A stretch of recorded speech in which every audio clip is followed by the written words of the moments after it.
Hey everybody, how's it going? Kulprit, Dakota here. This is going to be relatively quick album review, but I did want to review this thing. This is Lil Durk's debut album, Remember My Name.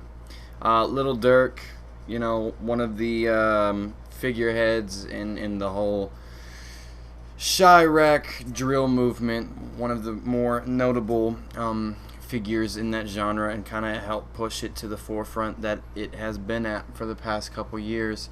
Lil Durk, not someone who is a huge, significant figure if you look at rap and hip hop for its entirety, but as far as viral success and as far as just a flash in the pan artist, I mean, that's pretty much what he is. His debut album, Remember My Name, came out this past week, and this is a review for it. So the problem you have with that is a label sees the success that you have with a viral song or one single that's released independently, and they see what gets you the notoriety in the first place, and instead of taking that and then building some other ideas around it, they just take that and milk it and give it to you 11, 12, 13 times on an album. And this album really epitomizes that kind of assembly line and money oriented production that labels do. Durk is not by any means a brilliant MC. He's not a wordsmith. He's not clever. He's not, introspective. I mean, he's just exactly what he is. He's someone who got online success, someone who tries to just kind of does what he wants and make music for the streets and just make music that you can turn up to. All over this thing, production-wise, beats, I mean, we have, loud and bassy productions from producers like Boy Wonder, Metro Boomin, Young Chop. Of course, if you have someone who's from Chicago doing this drill music, you're gonna have some Young Chop on here probably.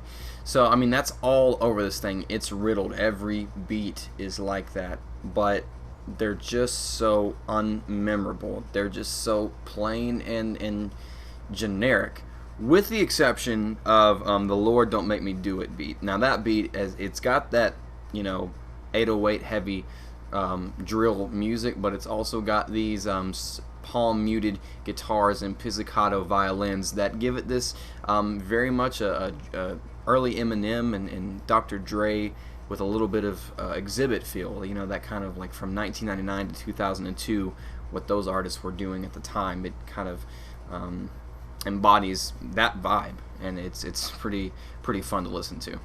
But for the most part, the beats, they're just, I mean, as soon as you listen to them, as soon as it's over, you don't even remember them, because it's just so run-of-the-mill for this genre. There's really no unique, distinctive thing. It's Young Chop by the numbers, it's Metro Boomin by the numbers, it's the vinyls by the numbers, and it's just very bland. So the other thing we have on this album, which you can expect from someone who is coming from the current Chicago scene in hip-hop, is just auto-tune. Auto-tune, auto-tune, auto-tune. Almost every freaking song, Durk's vocals, his verses, just draped in this auto-tune, which I'll commend. The auto-tune and the beats, they're all mixed well and mastered well, which is hard to do once you have this synthetic vocals atop these beats.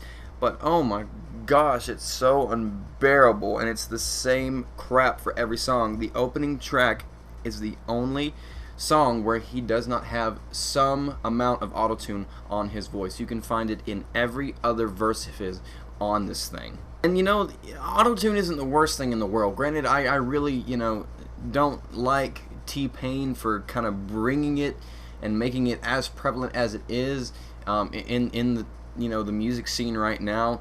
I know other artists did it before T-Pain, but he's really the one that's presented it and just put it out there like he did.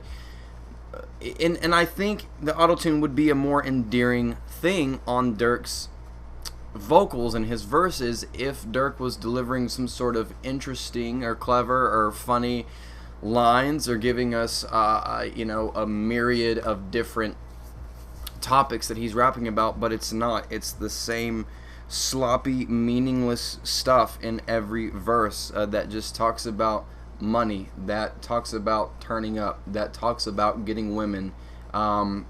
It's just my IQ drops really when I hear this just generic crap. It's just crap is what it is. Don't get me wrong, and you know, these things, I realize these are, you know, the basis of a lot of hip hop and rap songs, but you can still talk about these things in an interesting and thought-provoking way, as opposed to just this single and club oriented and club driven aesthetic that we have them executed in here. In all honesty, I mean, I hate being so blunt, but you kind of need to. You can take the verses from all these songs, you know, and you can switch them with other verses from other songs, and you would have the same thing. You would have the same freaking track. All the verses are so interchangeable and generic on this thing. It would make no difference what beat they were on. To me, honestly, the only redeeming thing on this whole album, aside from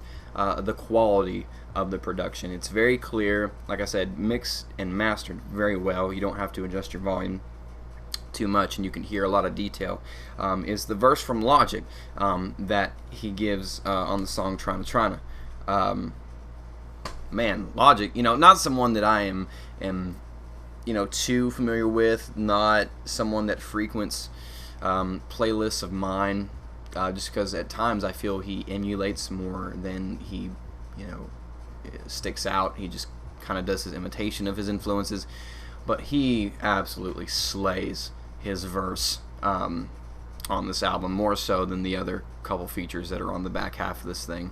And that's it. I mean, that's all I've got to say about this album. Like, you know, and I'll commend Durk, because Durk seems like a really sincere guy, and he seems a lot hungrier than other MCs. He's always wanting to do things, and he's always putting out projects, and is really trying to climb the ladder. But this album is such a flop. The only way I could see myself revisiting this album, at least as its entirety as a whole album, letting it play through, is if, like, I just had it in my car and let it play softly with the windows down while I'm, like, talking to one of my friends or something.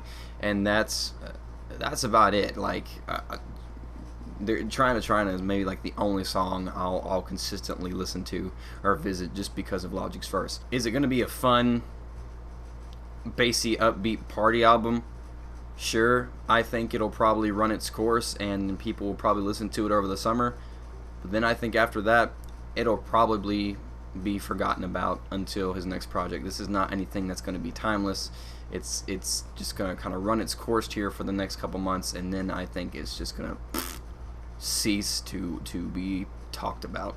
And that's all I got to say. So over on this album, I'm not even feeling like a full star on this thing, so I'm going to give it like a 0.8 out of a possible 5 stars.